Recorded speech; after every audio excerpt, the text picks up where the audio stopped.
Hey students, in our last part of videos, we have studied elevation in boiling point.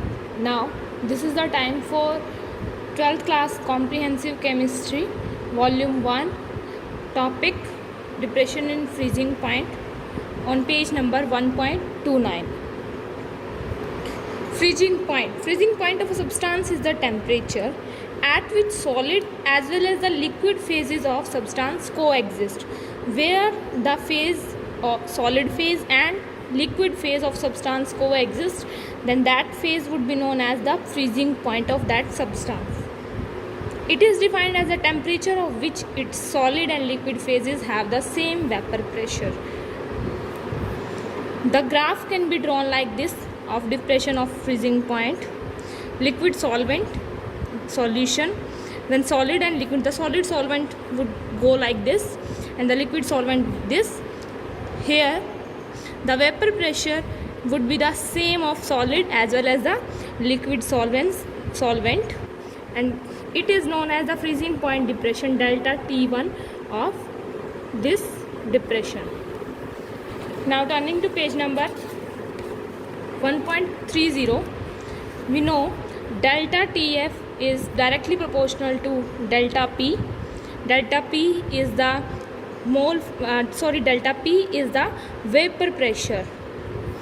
Lowering of vapor pressure is proportional to delta TF, freezing point, and delta P is also proportional to xi B, where xi B is the mole fraction of solute.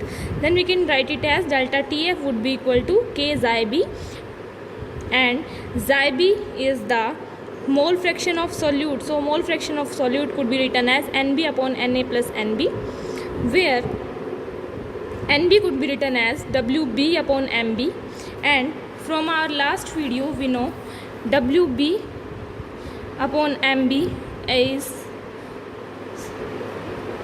very low than Wa upon Ma, so we can neglect this, and delta TF would be equal to KWb upon Mb upon Wa upon Ma.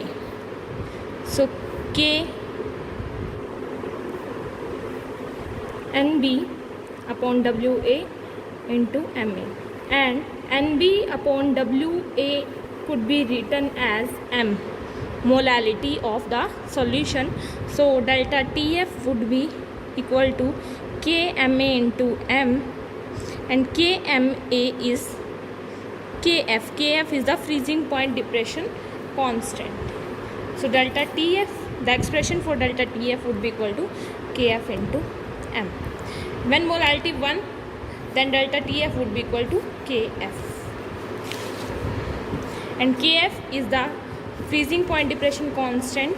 So Kf would be equal to Ma RT F square delta fusion F H into 1000, where delta fusion H is the enthalpy of fusion, M is molar mass, R is universal gas constant, TF is freezing point. अगर हमें determine करना हो molar mass non volatile compound का, तो हम निकालेंगे यहाँ से M Wb upon Mb 1000 upon Wa, और डेल्टा TF की वैल्यू यहाँ से हमारी निकल जाएगी. अब कुछ एप्लीकेशंस क्या होती हैं, सम प्रैक्टिकल एप्लीकेशन क्या होती हैं डिप्रेशन ऑफ फ्रीजिंग पॉइंट की. एंटी फ्रीज सॉल्यूशंस, जब हम कोई गाड़ी वगैरह हम हिल्स पे ले जाके यूज़ करना चाहते हैं, व्हीकल जो होता है हाई एल्टीट्यूड पे ले जाके, हाई हाइट्स मतलब जहाँ पे जो टेम्परेचर होता है वो सब ज़ीरो होता है, तो वहाँ पे क्या होगा, वाटर तो फ्रिज हो जाएगा रेडिएटर के अंदर. तो उस वाटर को फ्रिज होने से बचाने के लिए, अवॉइड करने के लिए, इस सॉल्यूशन को लेस देन ज़ीरो पे भी मेल्ट होते रहने के लिए हमें क्या करना पड़ेगा, फ्रीजिंग पॉइंट को चेंज करना पड़ेगा. इथाइलिन ग्लाइकोल हम इसमें मिला देते हैं. इथाइलिन ग्लाइकोल में वाटर में मिला देने से क्या होगा, ये प्रोटेक्ट कर देगा ऑटोमेटिक कूलिंग सिस्टम को अप टू -48 डिग्री सेल्सियस तक.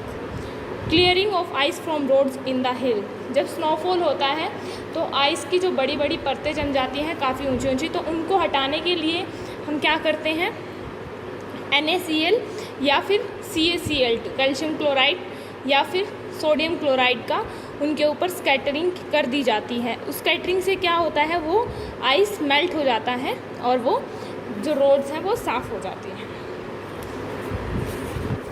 Now page number 1.32 osmosis and osmotic pressure.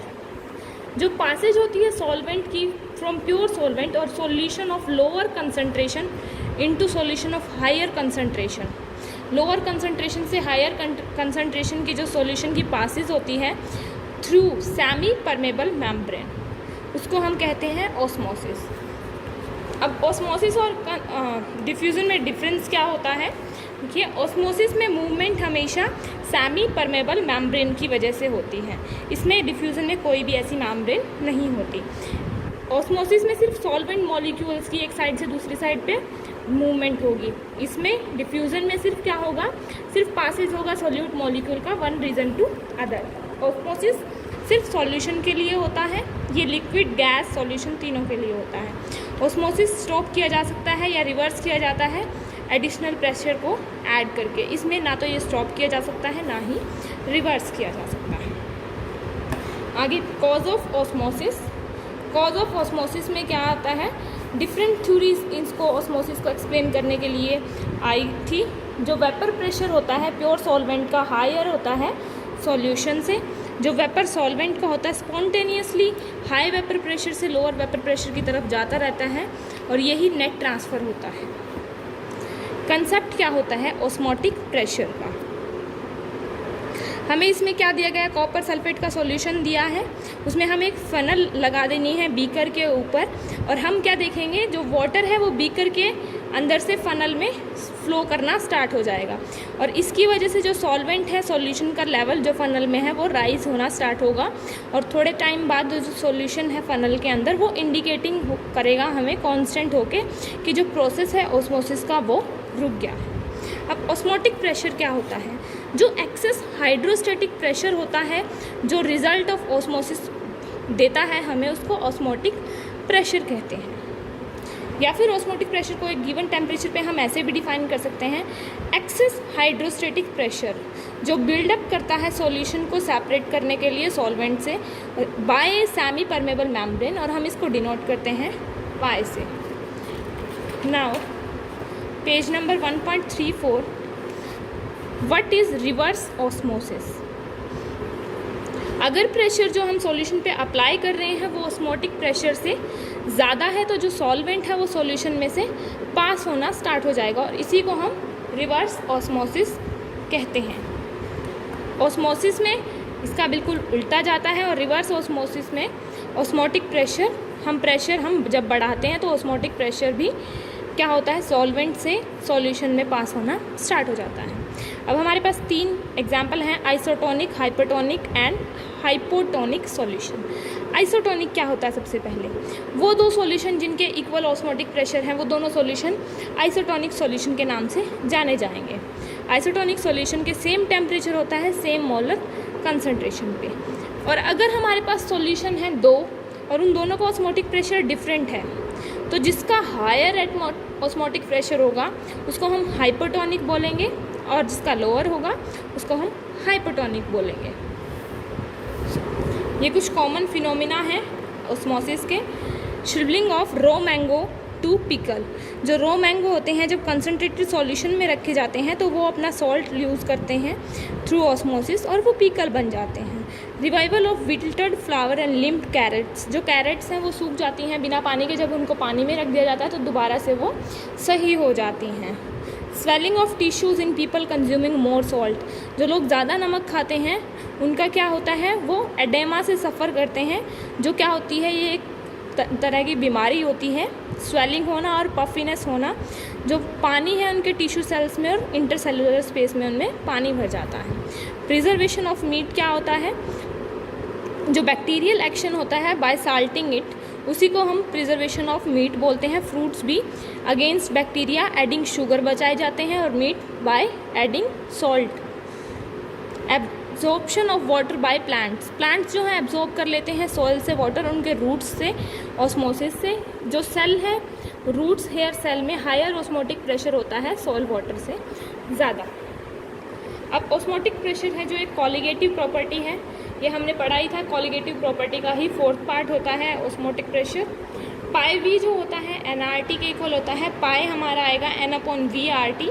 n/v को हम एक c के इक्वल मान लेते हैं। c है concentration in mole, r gas constant है, t टेम्परेचर और v वॉल्यूम। तो हम इस इक्वेशन को, जो इक्वेशन हमने निकाली थी pi is equal to nRT, और जो 1.18 इक्वेशन हमारी यहाँ पे आई थी, हम देख सकते हैं पिछले पेजेस पे हमारी 1.18 इक्वेशन आई थी, ये वाली। इसको हम वेंट हॉफ इक्वेशन भी बोलते हैं, इसको वेंट हॉफ सॉल्यूशन इक्वेशन कहा जाता है।